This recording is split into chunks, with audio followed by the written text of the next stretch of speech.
Five Borough Wrestling fans, I am longtime independent wrestling fan Robert Die Trying with another masterpiece show put together by Five Borough Wrestling. And here we are with the results. In a pre-show 10-person tag team match, well, I do want to apologize for the wrestlers whose names I did not get in this match, but the winning team featured the lovely Debbie Kane and CPA. The main show began with a three-way matchup as we saw a three-way dance pitting Smiley as he defeated the Lariat DJ Hyde and TJ Marconi. Very good three-way matchup, and Smiley was left laying. I forgot it was Marconi or Hyde who attacked him after the match was over. In singles, next up was a singles matchup. Trevor Lee comes to the ring and he pretty much put down the crowd by saying that New York sucks, and he talks about he's from North Carolina and they're all about class. That, of course, brought out his opponent, the Juice, JT Dunn. And Trevor Lee managed to defeat JT Dunn in a great matchup. Our next match, which saw two men who actually debuted last month at Taps Out Cancer, as Andrew Everett defeated Caleb Conley in a very good one-on-one encounter. Up next, we saw Mega Muscle, who finally had Tag Team Championship belts, as they took on Flawless and Lawless. Eventually, some powder was brought into play, thrown to the eyes of the Big O, and he inadvertently grabbed Man of Steel Mike Verna, and eventually Flawless and Lawless capitalized and became the new FBW Tag Team Champions. In another matchup, we saw the King of Taunts, David Starr, defeat Joey Ryan in quite a matchup that was hilarious from point to point. I believe intermission came after that one. Up next, in another good singles match, Rude Boy Riley defeated the Rogue Anthony Gangone.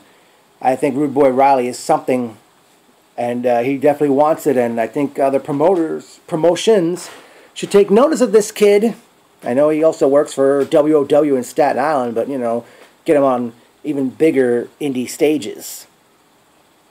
In a number one contenders matchup, the Prince of Queens, Brian Myers, defeated Talon in quite a good matchup. Then, in a three-way match, the Devil's Outlaw Stockade defeated Hipster Heartthrob Casanova Valentine and Indestructible Joey Tell. Then it was main event time in Brooklyn, New York, as the Amazing Red challenged the Greek god Papa Don for the Heavyweight Championship. And I have to say, this match was very good. It looked like the Amazing won. There were points in time he looked like he was going to pull it off and become the new champion. I mean, Talon had interfered and attacked Red, and he survived that. Red got hit in the... Papa Don hit Red in the face with the championship belt. Red kicked out of that. Eventually, Papa Don hit a low blow and nailed Shining Wizard to retain the championship in a hard-fought matchup. Well, it's time for personal notes. Armando's Pizza, right by the Canarsie train station, has some good food. It was great seeing Melissa, Nicole, Jasmine, Dee Dee, Christian, Mike McNicholas, Mike Bolivio. I don't know if I mentioned Christian already, but Hyro, David Zubin.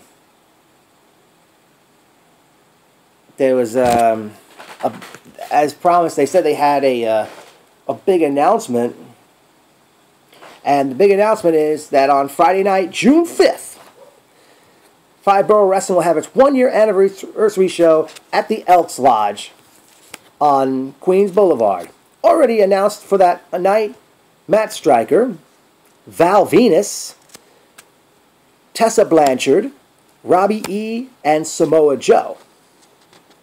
Now, one thing I didn't point out after Flawless and Lawless captured the Tag Team Championship, Mega Muscle's Man of Steel Mike Verna took the microphone, demanded PJ Stackpole come out, and Verna said he's tired of it and issued a challenge for the anniversary show with his team against Stackpole's team. I'm not sure if this is going to be a elimination match or some kind of steel cage match. But Verna stated that if his team wins, Stackpole must step down as the GM of Five Borough Wrestling. If Stackpole's team wins, Verna says he'll leave FBW. So it looks like that feud's finally going to come to an end. As far as June 5th, I'm guessing it'll be the Prince of Queens, Brian Myers, challenging the Greek god Papadon for the heavyweight championship. I'm guessing Amazing Red goes one-on-one with Talon. I think Smiley's might be going one-on-one with TJ Marconi. I would like to see, considering those that are already scheduled, I'd like to see Tessa Blanchard maybe go one-on-one with Nikki Adams or perhaps Kimber Lee. Let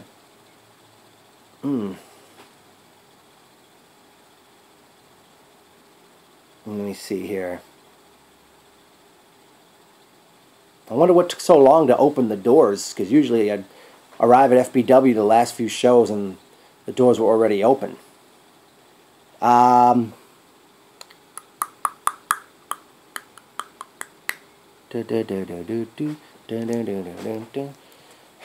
me see what else was I going to say. Well, a former NYWC superstar was in attendance for this show. I don't know if he's planning a comeback or not. Also, I'll say one thing about the Tag Team Championship belts.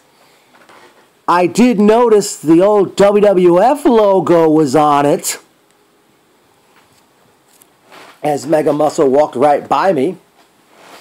Unfortunately, a few members of the crew will not be at the anniversary show on Friday night, June the 5th, due to the fact they'll be attending the Yankees vs. Angels that night. Great job by ring announcer David Adams. And as I mentioned him on Facebook, he certainly has the David Penzer influence on him. On his ring announcing, that is.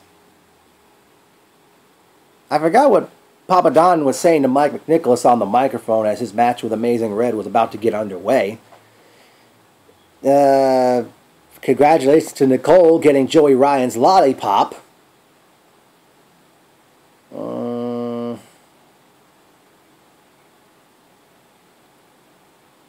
I think, seeing that Flawless and Lawless are the new tag team champions, I think it's time. I mean, it's you know, from time to time, the Beaver Boys and Milk Chocolate, they usually appear in FBW. But I was thinking, how about we have a few more tag teams, like the House of Pain, who are the current FSW tag team champions. Maybe have the Heavenly Bodies from PWS. Maybe some tag teams from House of Glory. Maybe, I don't know. I mean, I think more tag teams are needed in FBW, and maybe more women's matches from time to time, since Tessa Blanchard's coming June 5th. I don't know where we could put who Samoa Joe would face one-on-one, but I don't know if Val Venus, if they could put him against David Starr. But Samoa Joe against JT Dunn sounds like fun. Or maybe Samoa Joe against Stockade. Oh, boy. But I'm sure about one thing. Five Borough Wrestling, first anniversary show Friday night, June the 5th, from the Elks Lodge on Queens Boulevard. I'm sure it's going to be balls to the wall, like the band Accept said. And I'll say one thing. Nobody takes the cruise seats. Not a single soul ever.